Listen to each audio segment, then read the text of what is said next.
ఎందుకు ఈ కష్టాలు? నాకే ఎందుకు? ఎందుకు నా మొగుడు ఎప్పుడు తాగుతూ ఉంటాడు? ఎందుకు నా భార్య ఎప్పుడు నా మీద సరుగుతూ ఉంటుంది? ఎందుకు నా పిల్లలు నా మాట వినరు? ఎందుకు నా ఆర్థిక ఇబ్బంది నాకే ఎందుకు? ఉందా ఈ ప్రశ్న మీలో? నేను ఆ ప్రశ్న గుండానే వెళ్ళా.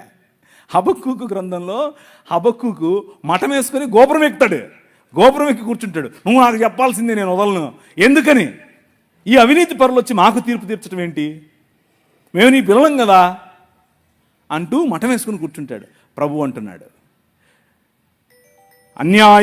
అన్యాయము చేసే వారి యొక్క తలలపైన ఈటలు దించడానికి నేను బయలుదేరాను. చూస్తూ ఉండు, సంవత్సరములు గడిచిపోతూ ఉంటాయి, కానీ నా కార్యము నూతన పరుస్తూ ఉంటుంది. సమస్తాన్ని నూతనం చేయటానికి నీ రాజు బయలుదేరాడు. ఆ మాట మాట్లాడాడు నాతో. ఒకరోజు ఆమెను ఆ డాక్టర్కు చూపించుకుని, డాక్టర్ ఈ మాట చెప్పిన తర్వాత నేను నా భార్య, నాకు అప్పట్లో ఒక పాడైన దాన్ని ఏమంటారు తుపారి కారు ఒకటి ఉండేది. అది చెత్త, అది కారు కాదు, అది. దాంట్లో వస్తున్నాను సైడ్లో ఆపి తట్టుకోలేక లోపలున్న ఈ కోపం, లోపలున్న ఈ దాన్ని ఏమంటారు పగిలిపోతుంది లావాలాగా. బయటకు వచ్చి గట్టిగా అరుస్తున్నా, ప్రభు వైపు చూస్తున్నా. ఓయ్ ఎందుకు? నాకే ఎందుకు? ఏడుస్తున్నా, కళ్ళలో నీళ్ళు కారిపోతున్నాయి. అందరూ ట్రాఫిక్ అందరూ చూస్తున్నారు. ఇలా ఏంటి పిచ్చి పట్టిందా అని. ప్రవక్తల జీవితాల్లో ఇలాంటివి ఎన్నో జరిగాయి. హబక్కూకు జీవితంలో ఇదే జరిగింది. మఠం వేసుకుని మిద్దెక్కి కూర్చున్నాడు. ఏ ప్రభువా, ఈ అలిగేషన్ నాకే ఎందుకు? నేనేమి చేయలేదే ఆ అమ్మాయిని.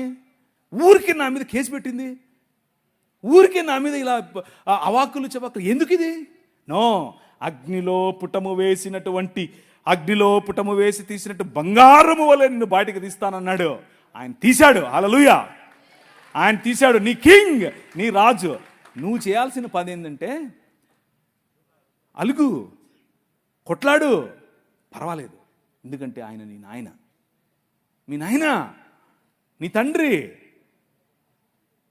ప్రియులారా, దేవుని యొక్క కృపారమైనటువంటి కృప అంత అక్కర్లేదు. నాయనా ఏంటిది అను చాలు.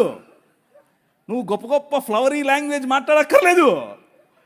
ఆయనకు అదంతా అవసరం లేదు. నువ్వు పల్టీలు కొడితే, నువ్వు ఉపవాసం ఉంటే, నువ్వు ఏదో చేస్తే ఆయన నీకు ఇస్తాడు. నేను కొట్లాడే ఆయనతో. ఎందుకు? నా బిడ్డకి ఎందుకు? ఆయన అన్నాడు, ఒరేయ్, ఒక ప్రశ్న వేసాడు.